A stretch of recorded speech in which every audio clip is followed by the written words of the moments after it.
Hi friends, चलो बात कर लेते हैं आज पैनिक सेलिंग की।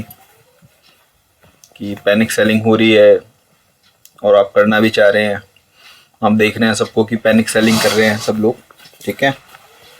तो आपको क्या करना चाहिए ऐसे सिनेरियो के अंदर?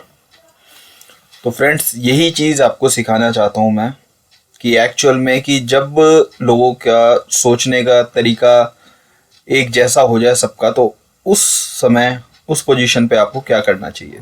क्योंकि सबके माइंड में एक ही चीज़ है कि पोर्टफोलियो खाली करो और नीचे के लेवल पे बाइंग कर लेंगे। आपके भी माइंड में आ रहा होगा कुछ प्रॉफिटेबल पोजीशंस होंगी, उसको काट लेते हैं, प्रॉफिट बुक कर लेते हैं और नीचे के लेवल पे उसको बाय कर लेंगे, ठीक है। बट सर, इन्वेस्टिंग का एक रूल है। आप रामदेव अग्रवाल जी का देखिएगा कि उन्होंने अपनी वेल्थ को कैसे क्रिएट किया है, ठीक है। ओनली 28% CAGR से उन्होंने ग्रोथ की है अपनी वेल्थ जो है। बट एक जो सबसे बढ़िया चीज़ आपको उस चीज़ के अंदर देखने को ये मिलेगी कि उन्होंने किसी भी क्रैश में अपने आप को, यहाँ तक कि आप विड्रॉल छोड़िए, उन्होंने अपने आप को ट्रिम भी नहीं किया कि मैं कुछ प्रॉफिट बुकिंग में कर लूँ, ठीक है। वो चलते चले गए अपने स्टॉक्स के साथ में। हालांकि होता ऐसे है कि थीम्स चेंज होती रहती है, तो स्टॉक्स में पैसा शिफ्ट होता रहता है, वो एक डिफरेंट गेम है। लेकिन मैं आपको ये बताना चाहूँगा कि कैसा भी सिनेरियो हो, आपको मार्केट में इन्वेस्टेड रहना है अगर आपको सीखना है तो। क्योंकि सर, यहाँ पे आपके पेशेंस को टेस्ट किया जाता है हर तरीके से। अगर आप हर सिनेरियो में बिल्कुल फिट बैठते हैं कि निफ्टी ऊपर जा रहा है तो आप सेलिंग नहीं कर रहे हैं, मतलब बेच नहीं रहे हैं, पोर्टफोलियो को ट्रिम नहीं कर रहे हैं, और नीचे आ रहा है तो भी आप उसको बेच नहीं रहे हैं, आप उसको होल्ड करके रखे हुए हैं। क्योंकि जिसको एक चीज़ इस मार्केट के अंदर समझ में आ गई, सिंपल सी, कि होल्डिंग से पैसा बनता है, तो सर फिर उसका मार्केट भी कुछ नहीं करती है। 200 500 पॉइंट, 1000 पॉइंट के जो फॉल्स होते हैं ना, ये कोई मैटर नहीं है उसके लिए, बल्कि अपॉर्चुनिटी है। क्योंकि एक कंपनी, जब हम उसकी विड्थ एंड टिल्ट निकालते हैं या फिर फ्यूचर फोरकास्टिंग करते हैं, उसका प्राइस हम निकालते हैं, तो हम ये देखते हैं कि एक कंपनी के अंदर इतना पोटेंशियल है कि वो 2000 रुपये की कंपनी 20,000 रुपये हो जाएगी। अब जब किसी पर्सन को ये बात पता है कि ये 2000 का माल 20,000 हो जाएगा इन फ्यूचर, 2 साल में, 5 साल में, 4 साल में, उसको ट्रैक करना पड़ता है, ठीक है। अब अगर उस पर्सन को ये चीज़ पता है कि एक चीज़ 2000 की 20,000 रुपये होने वाली है और उस शेयर का प्राइस 2000 से 3000 पहुंच जाता है, तो वो उसको और बाय करता है। 3000 से उसका प्राइस 4000 पहुंच जाता है, वो और बाय करता है। लेकिन 4000 रुपये से उसका प्राइस जो है करेक्शन मोड के अंदर आने के बाद 2500 रुपये आ जाता है। तो सर उसको क्या करना चाहिए उस टाइम पे? आप कमेंट में लिखिएगा और मुझे बताइएगा कि उसको क्या करना चाहिए। मैं यहाँ पे क्या करता हूँ कि मैं 2500 रुपये के लिए, मेरे लिए वो अपॉर्चुनिटी है सर। क्योंकि मेरी जो फोरकास्टिंग है उसके अकॉर्डिंग मेरा जो प्राइस निकल के आ रहा है उसका 20,000 रुपये, 1000% का रिटर्न वो मुझे दे देगा। 10x कंपनी हो सकती है, ईजिली हो जाएगी, पोटेंशियल है कंपनी के अंदर। तो सर मैं उसके अंदर अपनी होल्डिंग को बढ़ाऊंगा। तो ये मेरे लिए अपॉर्चुनिटी है, और आपके लिए ये पैनिक सेलिंग। आप देखते हैं कि मार्केट में आप भी इसी पैनिक के अंदर आप बेचेंगे और मैं खरीदूंगा। बस ये फ़र्क है सर, एक ट्रेडर में और एक इन्वेस्टर में, थोड़ी सी साइकोलॉजी का। मुझे अपॉर्चुनिटी दिख रही है इस मार्केट में बहुत ज़्यादा इस टाइम पर, और आपको भी अपॉर्चुनिटी की तरफ देखना चाहिए, ना कि ये जो रोज रोज राइड हो रहा है इसकी तरफ आपको देखना चाहिए। इसको तो एनालिसिस में कर ही रहा हूँ। कल भी मैंने एक वीडियो डाला था आपके लिए, तो मैं पैनिक सेलिंग के लिए डालना चाहता था कि पैनिक सेलिंग आप थोड़ा ना करें और कैश फ्लो का जनरेट करें अपना, और मार्केट के अंदर एक सही टाइम की वेट करें। आपका टाइम आ जाएगा सर। वो जो पहला अमाउंट आपने लगा दिया है उसको लगा रहने दीजिए, अब दूसरे अमाउंट को लगाने की आप कोशिश कीजिए। एक आपने लगाया था बुल रन में, अब आप लगाएंगे बियर फेस में।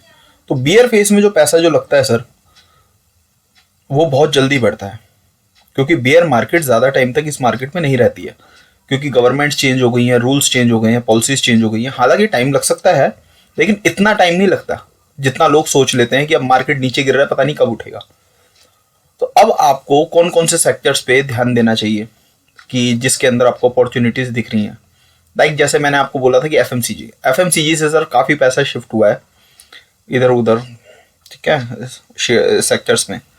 ऑटो में से पैसा निकला है, एफएमसीजी में से पैसा निकला है, बैंकिंग में से निकल रहा है, और आईटी में से बाद में निकलेगा। ये आप देखेंगे, आईटी में से निकलेगा बाद में, ठीक है।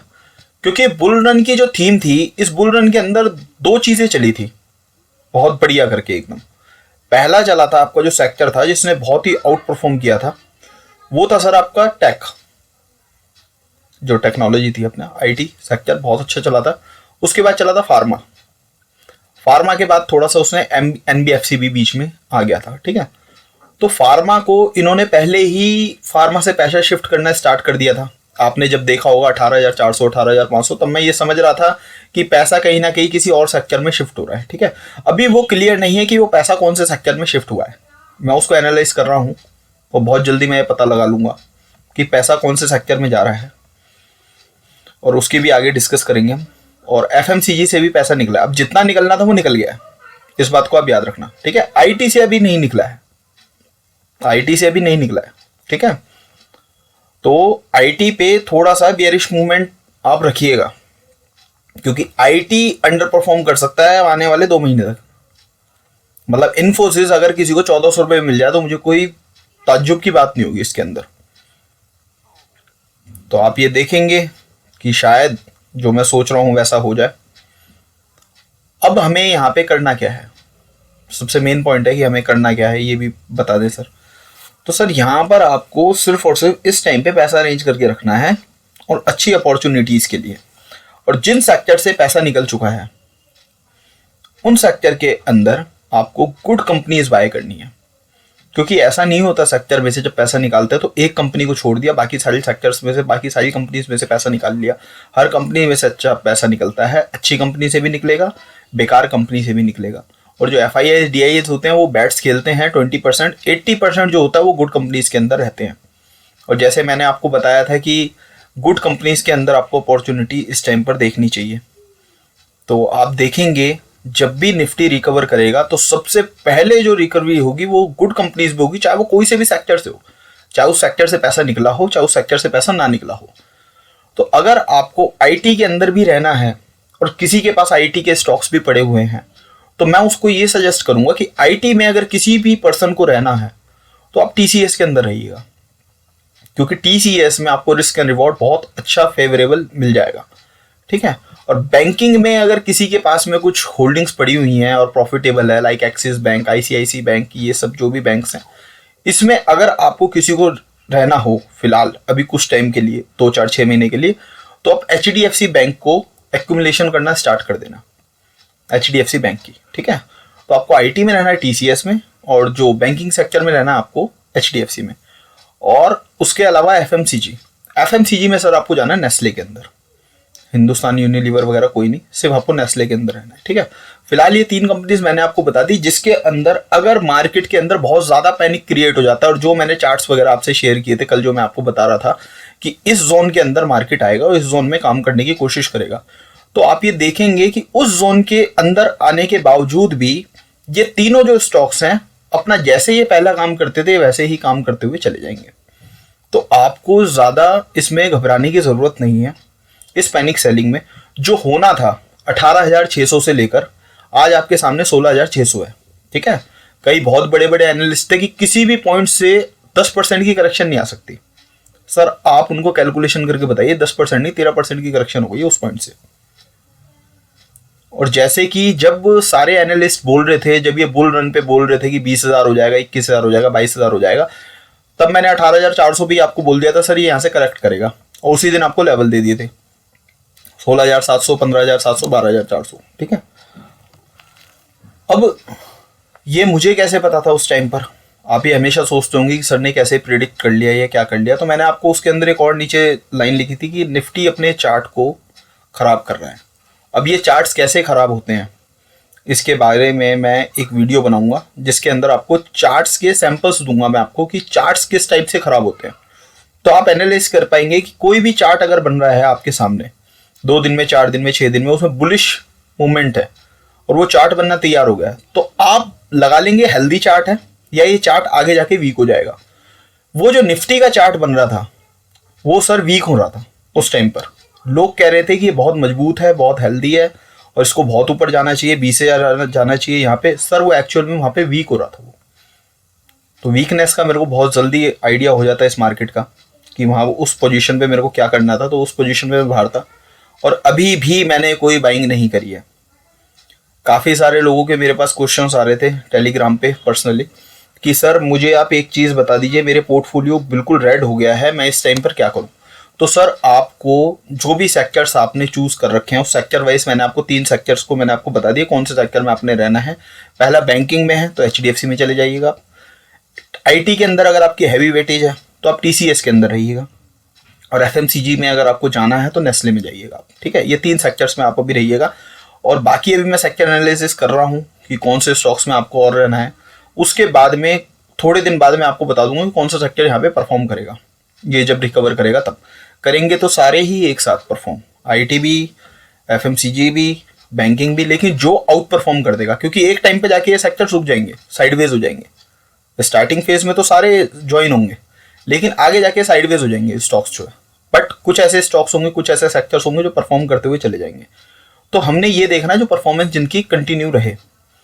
और अब आप मेरे साथ जुड़ गए हैं तो सर आपका पोर्टफोलियो यहाँ पे मैं क्रिएट कराऊंगा बहुत अच्छा, जो कि कैसे भी सिनेरियो में एटलीस्ट आपको कमा के ना दे लेकिन आपको दुख नहीं देगा सर वो पोर्टफोलियो।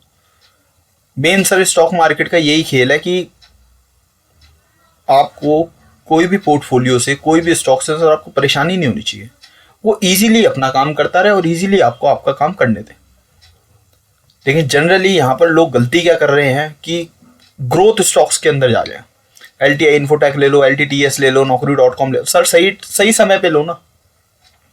मैं मना नहीं कर रहा LTI इन्फोटेक मत लो, लेकिन 6500 पे बाय मत करो, 7000 पे बाय मत करो। उसका सही टाइम आने दो उसकी बाइंग का। अब बाइंग का सही टाइम क्या होता है मैं नेक्स्ट वीडियोस में आपको बताऊंगा, क्योंकि फिलहाल सिर्फ मैं इन्फॉर्मेशन में आपको ये देने की कोशिश कर रहा हूँ इस टाइम पर कि पैनिक सेलिंग प्लीज मत कीजिए। आप एक्यूमुलेशन करने की कोशिश कीजिए। सर ये डिस्ट्रीब्यूशन जोन नहीं है, ये एक्यूमुलेशन जोन है। डॉ थ्योरी मैंने आपको पढ़ाई थी, आपको पता होगा डिस्ट्रीब्यूशन क्या होता है और एक्यूमुलेशन क्या होता है। तो सर ये एक्यूमुलेशन जोन है। अब एक्यूमुलेशन जोन के अंदर अगर आप यहाँ पे डिस्ट्रीब्यूशन करेंगे तो आप लॉस में जाएंगे। और अगर आपके पोर्टफोलियो में लॉस दिख रहा है तो सर वो वर्चुअल लॉस है, वो आपने बुक थोड़ी किया है। और जब आप उसको बुक नहीं करेंगे तो आपकी बुक्स में आएगा नहीं वो। कल को जब आप अपने पोर्टफोलियो का कंसोल खोलेंगे, वहां जाके अपना पोर्टफोलियो देखेंगे, प्रॉफिट एंड लॉस स्टेटमेंट देखेंगे, तो वहां पे वो दिखेगा ही नहीं स्टॉक आपको, अगर आपने उसको बुक नहीं किया तो। वो लॉस मेकिंग पोजीशन दिखाएगा बट आप उसको होल्ड करके रखिए सर। यहाँ आपके पेशेंस टेस्ट होंगे अच्छे से कि आप इन्वेस्टर हैं या ट्रेडर हैं। अगर आप ट्रेडर होंगे तो आप उसको काट दोगे पोजीशन, लेकिन एक बात याद रखना, इन्वेस्टर ही पैसा कमाएगा इस मार्केट में आने वाले टाइम पे, क्योंकि ये मार्केट हो जाएगी एक्सपर्टीज की। और एक्सपर्टीज की मार्केट में पोर्टफोलियो पैसा कमाता है, ना कि ट्रेडर, क्योंकि वॉलेटिलिटी बहुत रहती है। जिस भी स्टॉक में जाएंगे, कोई कह रहा है उसमें गेट्स बन रहे हैं, कोई कह रहा है कुछ बन रहा है, कोई कह रहा है कुछ बन रहा है। अब जिस भी स्टॉक के अंदर जाएंगे आप ये देखेंगे कि वो स्टॉक परफॉर्म तो करने लगा, 2-4-5% ऊपर जाएगा फिर नीचे आ जाएगा, जो कि मैं पिछले 3 महीने से आपको बोल रहा हूँ कि अभी एक्सपर्टीज की मार्केट हो जाएगी। यहाँ पे पोर्टफोलियोज परफॉर्म करते हुए चले जाएंगे सर, क्योंकि उसमें वेटेज जो आपने स्टॉक्स की ले रखी है वो बहुत अच्छी ले रखी है। अब वो पोर्टफोलियो किसी के पास है या नहीं है तो मुझे कमेंट में बताइएगा, तो मैं एक पोर्टफोलियो आपको डिज़ाइन करने की कोशिश करूंगा कि पोर्टफोलियो आपको एक बना के दे दूं जिससे आपकी आगे की 1-2 साल की जर्नी जो है अच्छे से हो जाए। तो मुझे आप कमेंट में बताइएगा आपको और किस चीज़ की रिक्वायरमेंट है। 3 स्टॉक्स मैंने आपको बता दिए पोर्टफोलियो में रखने लायक इस टाइम पर, इस सिनेरियो में। और इसके बाद आगे बात करेंगे कि कौन से सेक्टर्स के अंदर वो पैसा शिफ्ट हो रहा है एक्चुअल में, उसको मैं एनालिसिस कर रहा हूँ और बहुत जल्द मैं उसको पता लगा लूँगा कि क्या होने वाला है यहाँ पर, कौन सा सेक्टर परफॉर्म करेगा। तो उससे पहले ही नीचे के रेट्स में हम सारे सेक्टर्स में बैठ जाएंगे, ठीक है। मेटल से अभी थोड़ा दूर रहिएगा सर, ठीक है। IT डोमिनेट कर सकता है आपको, तो IT के अंदर एक ही स्टॉक है जिसमें रिस्क एंड रिवॉर्ड रेशो बहुत अच्छा है, TCS। बाकी और किसी पे अभी थोड़ा दारोमदार मत रखिए, LTI ये वो अभी कुछ नहीं लेना हमने। अभी सिर्फ हमें अगर एक्यूमुलेशन करनी है तो हमें करनी है TCS में, ठीक है सर। चलो अब नेक्स्ट वीडियो में मिलेंगे सर आपसे हम, ठीक है। बाय।